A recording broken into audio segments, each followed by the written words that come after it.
2, 1. Hello, everyone. Good evening. Hello. We are glad that you are joining us tonight for our fourth Connect Duluth. And it's a way that we are trying to stay in touch with you during this pandemic. And we're just so happy that you've given us questions and topics that you'd like to talk about tonight. So welcome and hope you'll stay with us. Tonight, my guest is Marsha Bomar, and she is one of our city council members and has been on the council now for a long time, and it's just has been a valuable asset to us, Marsha. Your experience and your position in the county and in the workplace has given us some invaluable information. So it's great to have you here. I've certainly enjoyed working with you.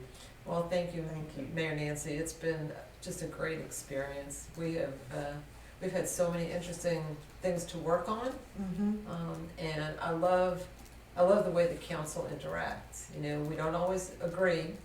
We respectfully disagree, and we really challenge each other to think broadly and to really think about the whole community.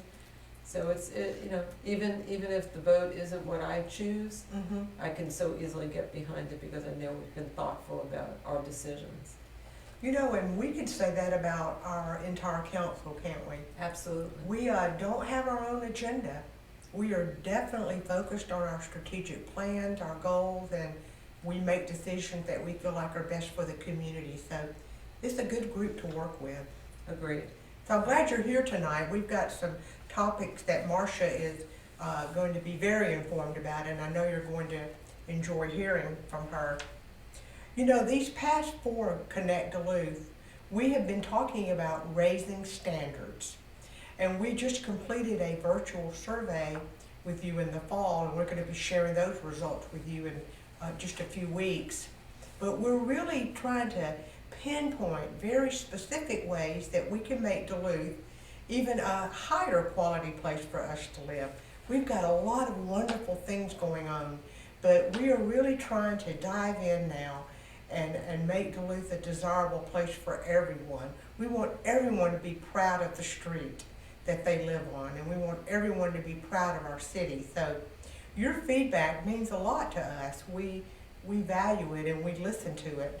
So tonight, some of the questions that you have sent in, we're going to be able to report to you some of the actions that are already taking place, because there are a lot of things going on. Duluth is very desirable right now, so it's in our favor, and I feel like we're making the most of it.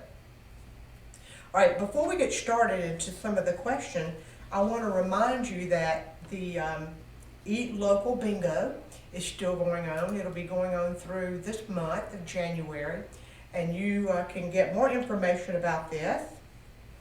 What a great excuse to eat at some of our fabulous restaurants, isn't it? Yes, and how many are participating right offhand, Taylor?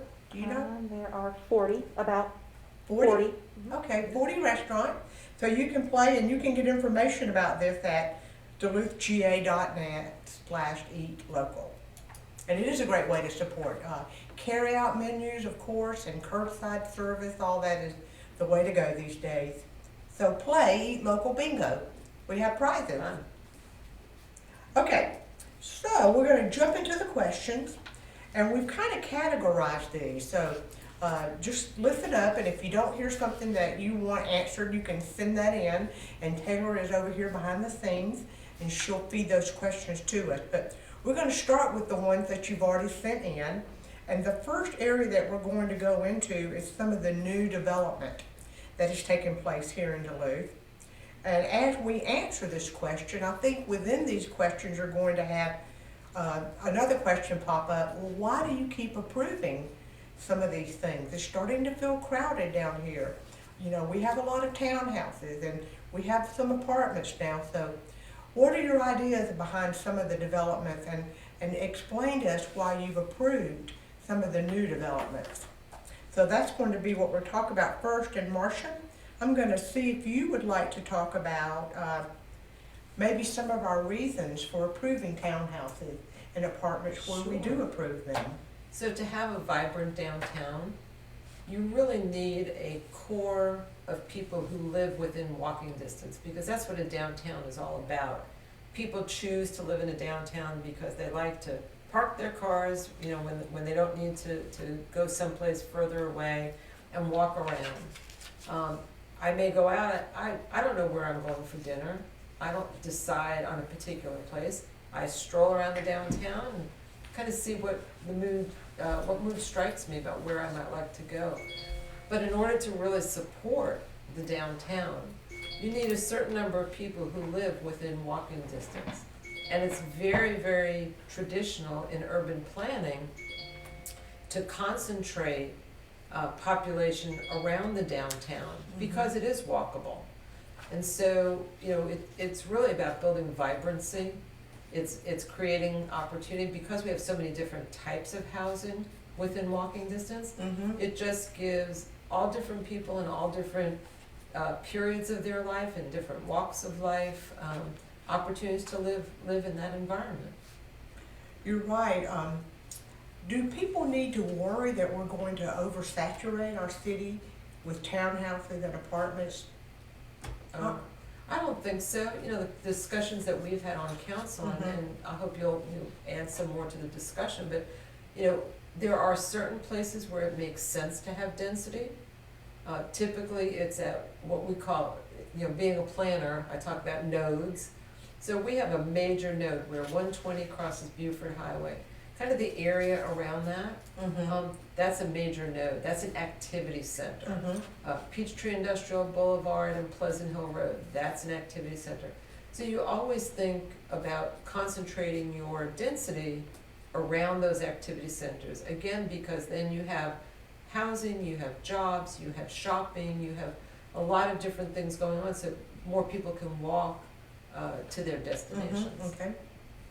You're right, and some of you may be aware that some of the apartments and developments that come up around Duluth are not actually in the city limits. That's true. And we have actually opposed these projects, and we have been vocal because we really are staying true to what Marsha's explained to you. We want to locate these types of high-density developments near walkable town and city centers.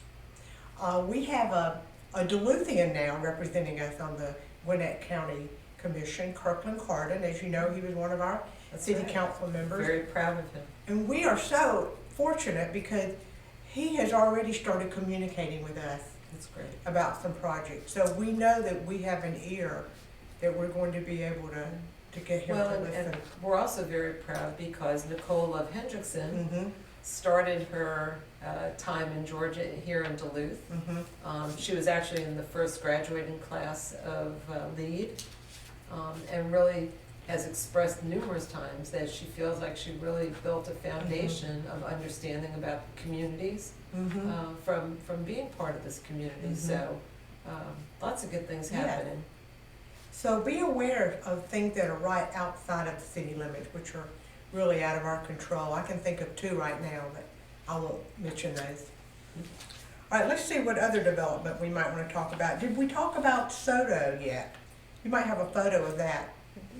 Okay, this stands for South of Downtown Duluth. It is an apartment development at the intersection of Davenport Road and Beaufort Highway.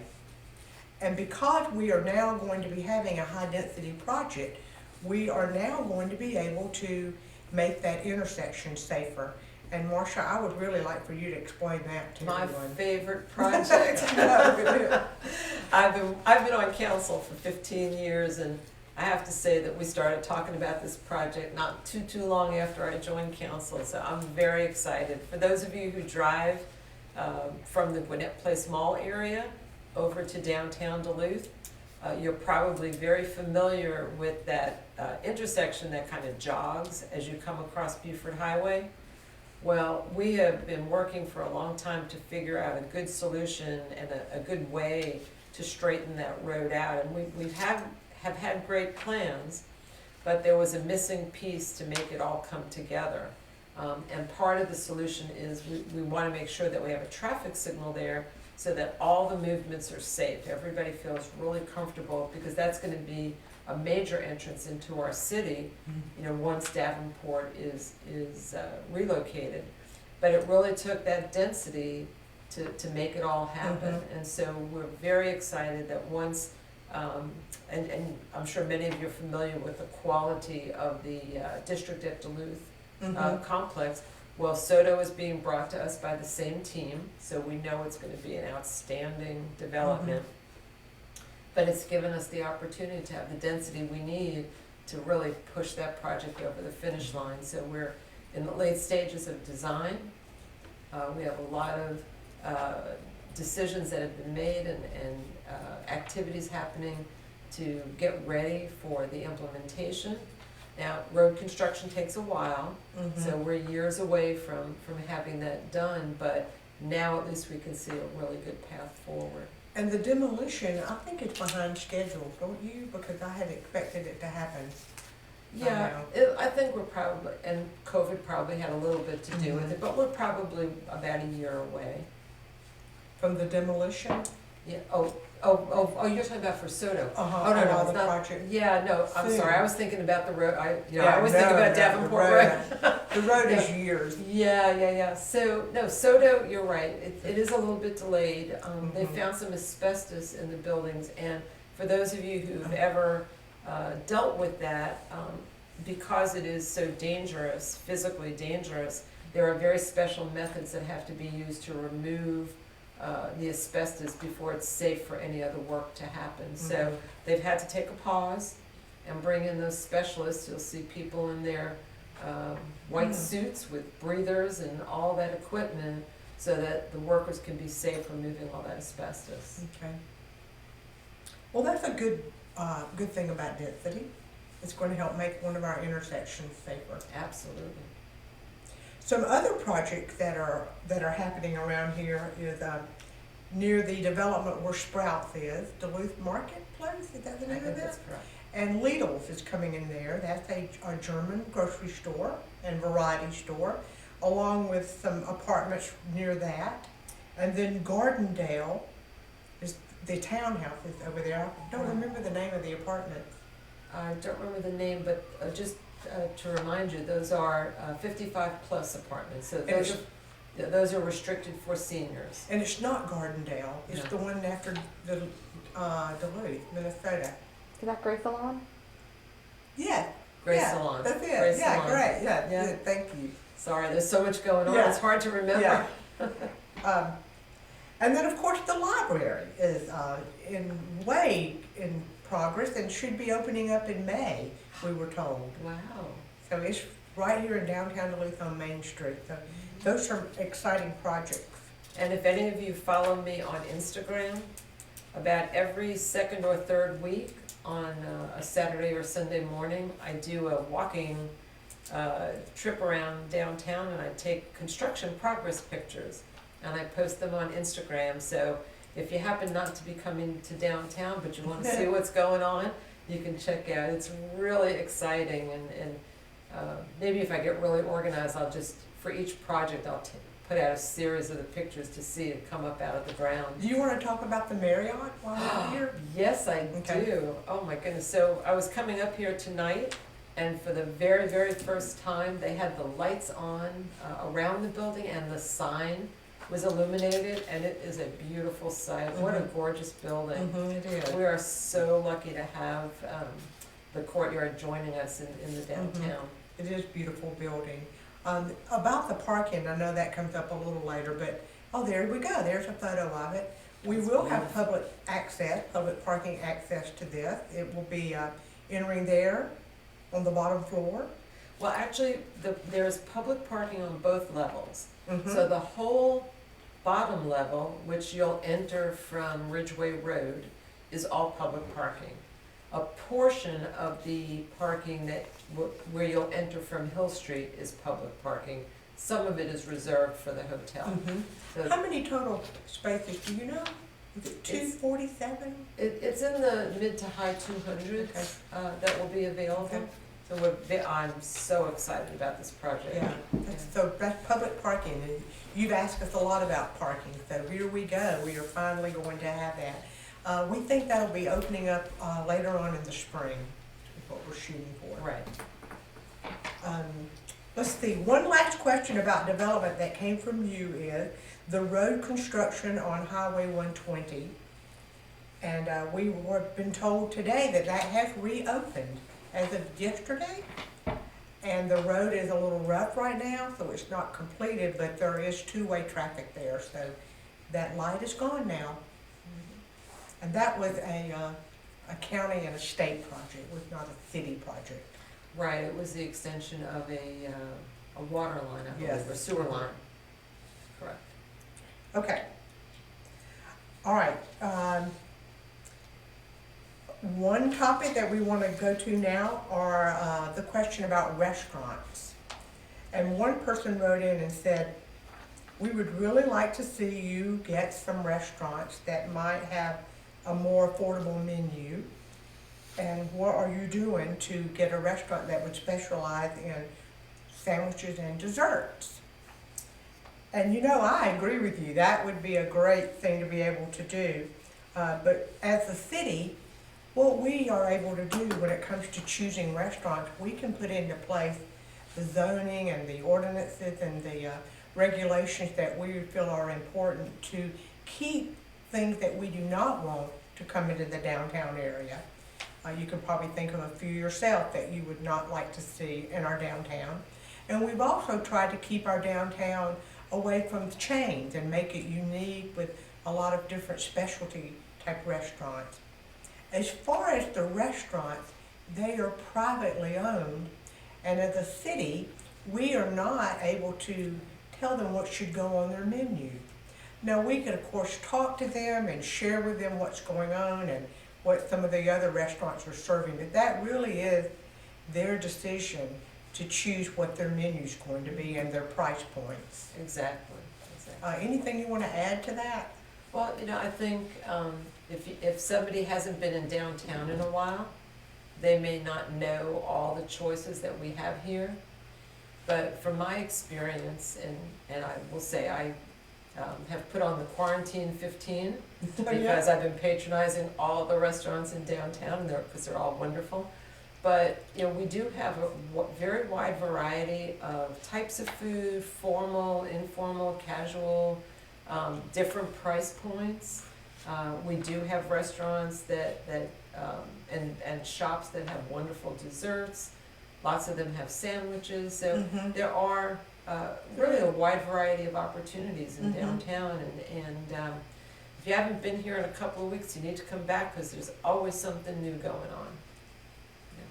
You know, there is a lot going on, and that leads right into one of the questions is about the increased traffic in the downtown area. And, you know, that's exciting to us because increased traffic means that we have a vibrant downtown that people are anxious to come to. As far as those of us that live in the walkable downtown, we don't have to deal with that traffic except when we try to leave. And I think we know the ways to skirt around and avoid the traffic. I love the story that you shared with me about the city that wish they had traffic. Oh, yeah. So back in the 70s, and I can tell you, I've been in the traffic business a long time, so I've got a lot of stories, but I thought this one was very interesting. You know, the city of Houston was built on an oil economy. You know, there are oil fields all over Texas, and Houston is really the business center for the oil economy. Well, in the 70s, when there was a shortage of gas and there was nothing happening, the city of Houston was dead. There was no traffic. And it didn't take very long before they figured out that traffic was a good thing because it meant that there was activity, that economy was strong, that their city was vibrant again.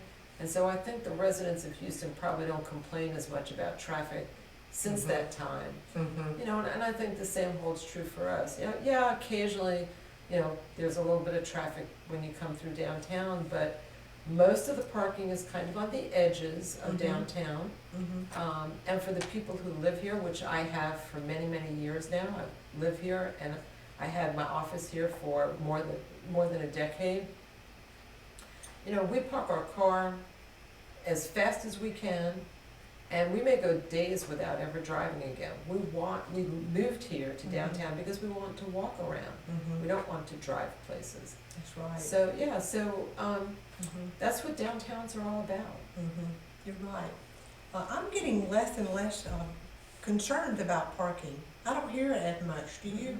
I think people have finally noticed all the parking spaces we have. I haven't done a count lately, but the last time we did a count, we had over 900 parking spaces within downtown.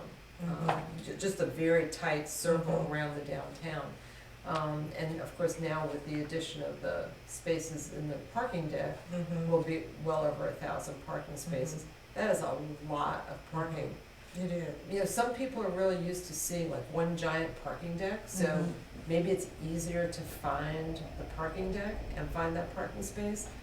But it's really kind of nice that the parking isn't the center of what you see when you come to downtown. Having parking in a lot of different places, you know, makes it less the feature that stands out in your mind, and you can pay more attention to the actual downtown. You know, in Marsha, we worked for years, we had people saying they wanted a parking deck, and we didn't really want a standalone parking deck, and we really worked for years to make this part of the Marriott partnership, because we want that kind of parking. It's Correct. not just an isolated sea of parking. You know, the spaces in front of Coleman Middle School are all public parking spaces. That's true. And of course, the staff parks there, and we park there, and then all the spaces behind Coleman Middle School are open to us after school is out every day. So we've got some good partnership. And all weekend long. And all weekend, yeah. Yeah. One of the questions about parking was Hardy Street. And you had noticed that people were parking on the street, and as of 2 weeks ago, I guess, maybe 3. We could go Monday, yeah. Okay, we have stopped that, and there is no double parking now on Hardy Street, and you can get through in both lanes, and I think that's safe again. Yeah, very much appreciated. All right, so let's talk about events. Okay. Okay, a lot of you have been asking about events, and we are very anxious to have events as well. But as you know, things are just not predictable right now. But as a council and as the city staff, we of course included them in all of this dialogue, we have decided to schedule and fund a lot of events for 2021, the usual amount that we've been doing for years. So everything is funded and everything is starting to be scheduled. However, things can change. So what we're going to do is we're going to have to make some of these decisions as we move forward. But we are hoping that we're going to be able to implement some great events this year. And I do want to commend the staff, because last year there were so many unknowns, and the staff was so creative to come up with new ideas that really helped us to continue to at least have some level of activity while still promoting all of the good social behaviors. The drive-in movie was awesome. That was just a brilliant idea. And so if you hadn't participated in that last year, you know, and we crank it up again this year, you really need to pay attention, because it is such a fun experience. And you know, it's nice to get out and do things. We all want to, but it's so important to be safe. It's so important. You know, we spent some of our money on outdoor furniture for the downtown area, and because we learned from COVID that people want to be outside and they want to be able to move the furniture and move the chairs and set up their own little bubbles of people that they are hanging out with. So we've learned that from COVID, that you want furniture outside and you want to be able to move it around. So socialization it looks differently this day. It does, it does. Now, as far as Food Truck Fridays, and you got some pictures up, thank you, Taylor. Wow, you love Food Truck Fridays. We know that you love that, and so do we. But if you think about it, you're really standing close to a lot of people. So we're going to try to have Food Truck Fridays this year, But again, we're just going to have to wait until we're closer, and we do not make decisions in isolation.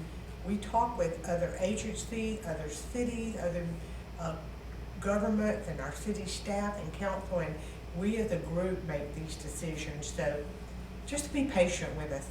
And again we this do, year. and I do wanna say, we have regular conversations, the Gwinnett Public Health, Dr. Mhm. Arona Every is week. very generous, and every week we get an update on how things are going. We look at what the state, what the governor, the Mhm. data that's coming out from the state, and you're right now, the numbers are not where we want them to be. Mhm. And we're hoping and I will say I'm so excited because I am one of the lucky ones. I got an appointment and I had my first vaccination this week. Me too. So I'm so excited, and I hope that as more and more become available, that enough of us get the vaccine, Mhm. that we can begin to open back up a little bit. That's part of the solution. So, thank you for your patience. We're gonna just have to take this a month at a time and see how things happen, for sure. Okay, anything else about events that you would like to bring up or we need to talk about? Taylor, you wanna tell me anything? We had a question about the farmer's market. Okay, the farmer's market, okay. Several of you have been asking about a farmer's market, and years ago, we tried it, and at the time, we did not have a walkable downtown. There were just not enough people that were willing to walk over to the farmer's market. So we're gonna give that a try again this year. And it is going to be held, you have 4 dates, so once a month. Yep, so March 25th, April 29th, and then 2 in the fall, so September 30th and October 28th. Okay, so March 25th and April 29th, I'll give you those dates now, 4 to 8 p.m., once a month. If it becomes popular, we'll add more days, but we need to see if the interest is there. And of course, we want local vendors to come and be a part of this. You can get more information from this on the city website. Yep, and I'll post it in the comments. Okay, and Taylor will post that. Anything you want to add to that, farmer's market? I'm looking forward to it. You go to a couple, don't you, around here? I do. I love, I try to cook as clean and healthy as I can. Mm-hmm. It's challenging to stay healthy, Mhm. especially, when you just can't be as active as you are in normal times. So it's even more important to eat So healthy. Norcross has a farmer's market, They right? do on Saturday mornings. Okay. Last year, they pivoted to a drive-through. So they had their vendors lined up, and, because we were, of course, in the early stages of understanding how to deal with COVID. Mhm. Now, of course, we know more about it, and we know safe ways that we can Mhm. have it where you're not forced to be in your car, but they were creative. But they do it every Saturday morning, and I think we're gonna Might want to have, check out Norcross, yeah, our neighbor. that's right, Yeah. Like to help with cities around us as well. yeah. Okay, I'm going to take a second to read the questions. How would you like to talk for just a minute about some of the trash on the roadways? Sure. Because we've had some concerns about that, and I'll take a look at these questions. Alrighty, so, yeah, we've had a number of people, talking with us about, seeing more trash around. And we think there are a couple of different things happening. There are a lot of people who walk, and in the past, I think a lot of people stopped and picked things up and carried them to the nearest receptacle and threw them away, so it looked a little bit neater and cleaner. With COVID, what we have found is people are more reluctant to do that. And so we're seeing that there's a little bit more trash. Of course, the individuals, everybody can help by not throwing trash out in the first place. But if you see it, just let us know, and we'll do our best to deal with it if it's where the city can access it. One of the things that I have observed is that in this new era of people wearing masks, when I was growing up, people still smoked, and you'd see a lot of cigarette butts on the ground. Well, I it's sad to say, but I kind of almost feel like masks are the new cigarette butts. I'm not sure why, but seems like people who wear paper masks, for some reason think it's okay when they're done with them to just throw them on the ground. So, you know, you can help us and spread the word that, you know, it's really important that we be good stewards of our space and our community. And so, you know, if we each do our part and we carry our trash to the right place, you know, we have opportunities at home, we have receptacles around the city where you can throw trash, we can help be part of that solution. One of the questions that came in was about COVID, and you're touching on that. The question was, is the school district providing the city with COVID information? And we get our information through the Gwinnett County Health Department, and I would think that would include, of course, information about the school district, but not directly. We're not hearing directly from the school system. Yeah, we are not getting data from the school system. And what are we doing to be better prepared for COVID? And we do have protocol in place for our city staff, and we've got quite a few people out right now. And the mayor and I are sitting more than 6 feet apart. When we, you know, came in, we were wearing our masks, as you saw. We took them off when we first sat down. But we're very careful not to get any closer, not to interact with each other.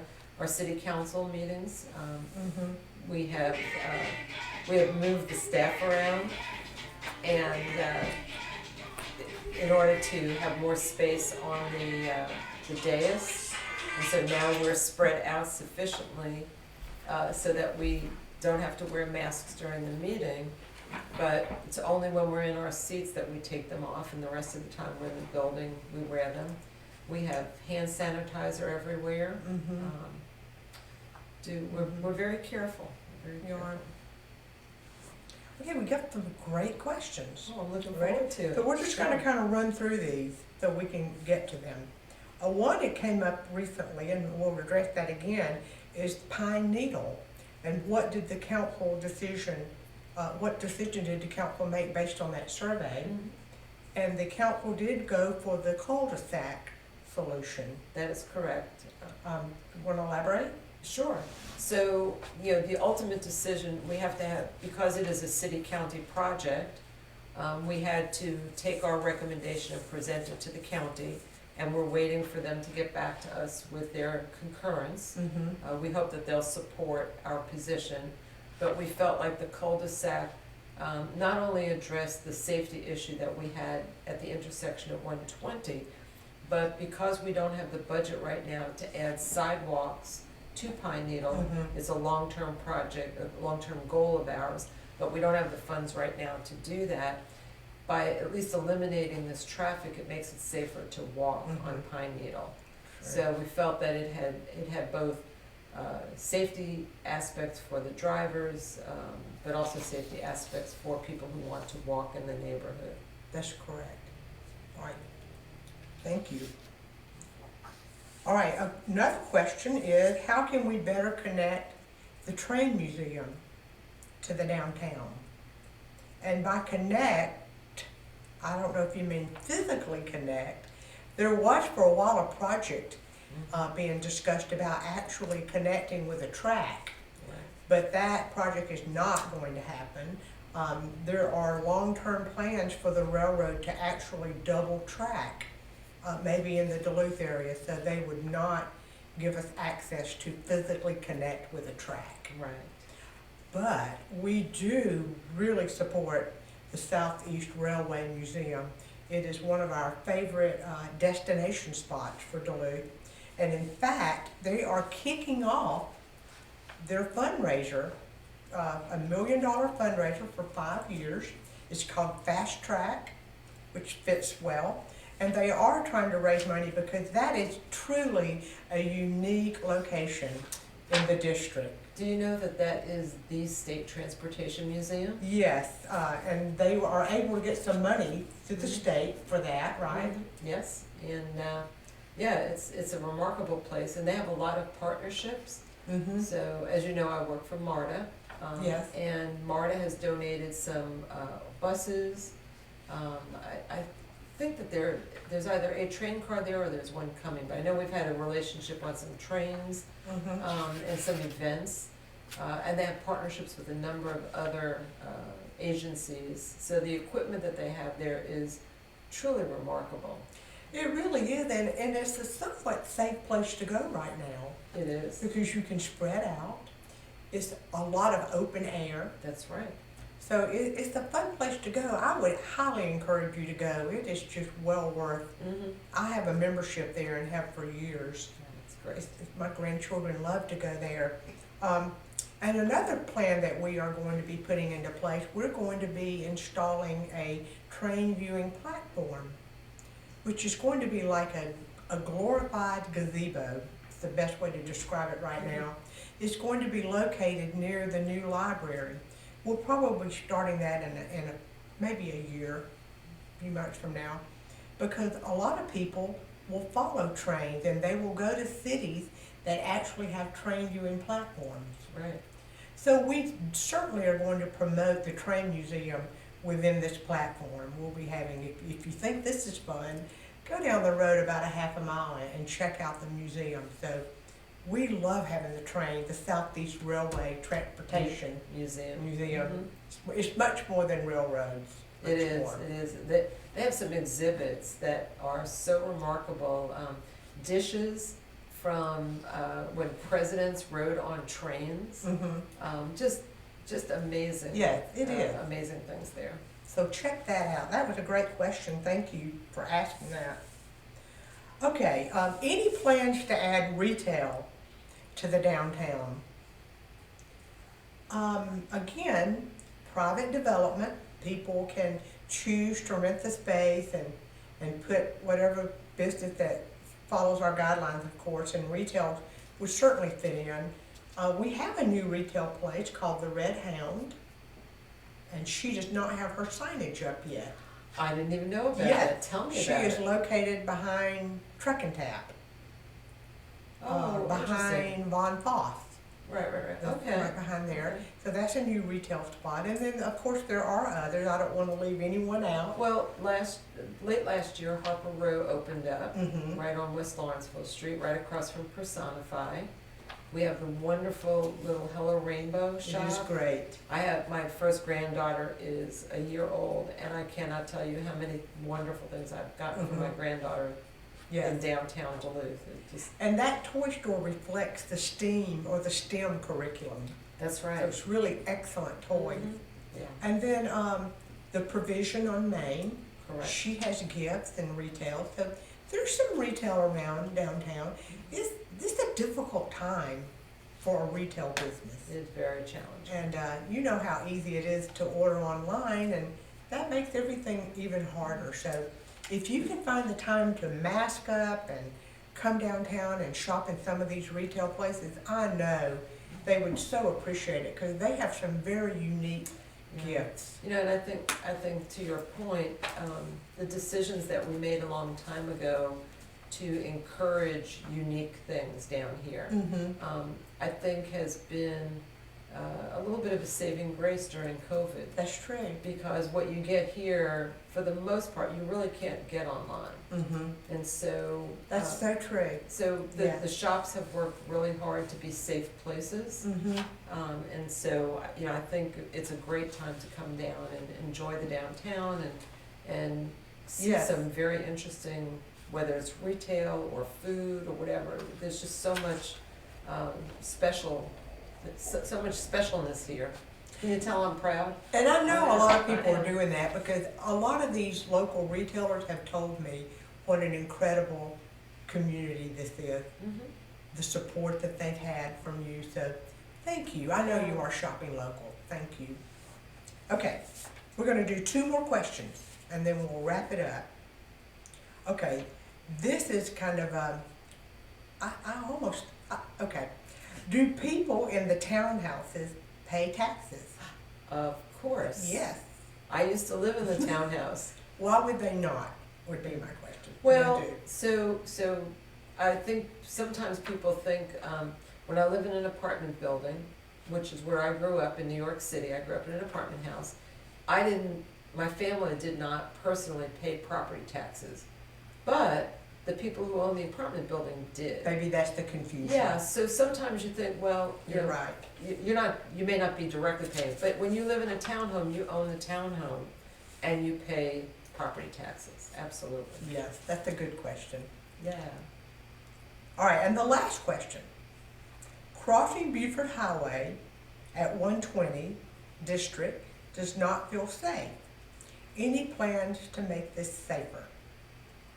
And I don't know if you've done that recently, but all the timers have really made that a very safe crossing. You do not have to run, you can walk Plenty of time and to make it cross. safely. So Mhm. maybe it just feels that way to you, but Yeah, I think it's a wide intersection, so you kind of feel a little bit exposed when you're crossing it.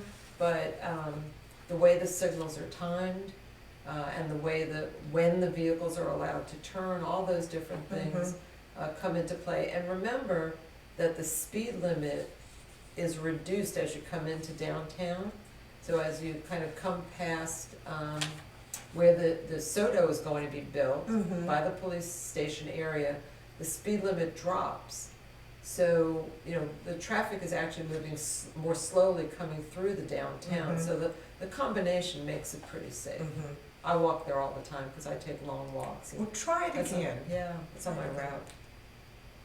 Okay. Well, thank you for the questions and for spending some time with us tonight. Absolutely. We will be doing this again in a few months. We'll give you that date soon. Taylor, thank you for the work you put into this. And again, we are wanting to raise our standard. We want you to be proud of your hometown, and we want you to be proud of the streets you live on and the things that we offer you. So we love hearing from you. Continue to keep in touch with us, and we certainly read everything and put things into action. So thank you very much, and Happy New Year. Good night, everybody.